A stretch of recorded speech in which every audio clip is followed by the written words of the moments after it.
पक्षातर्फे 12 फेब्रुवारी ते 19 फेब्रुवारी स्वराज्य सप्ताह साजरा होतो आहे आणि या दरम्यान जिजाऊच्या शोभाचे राज्य रयतेचे या संकल्पनेने हा सप्ताह पाळला जाईल, ज्याची सुरुवात काल अजितदादा पवार यांच्या हस्ते गेटवे ऑफ इंडियाला या स्वराज्य सप्ताह, स्वराज्य पताका आणि स्वराज्य ज्योत हे निघाले. आज कल्याणमध्ये आपल्या दुर्गाडी किल्ल्यावरती ठीक 4:30ला पोचेल आणि शिवाजी चौकामध्ये महाराजांच्या पुतळ्याला हार अर्पण करून ती नेवाळे मार्गे पुढे जाईल.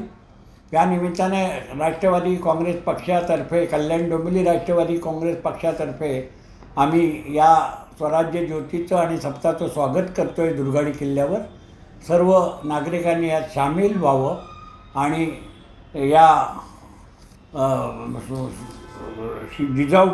जिजाऊच्या शोभाचे राज्य रयतेचे याला पाठिंबा द्यावा ही विनंती.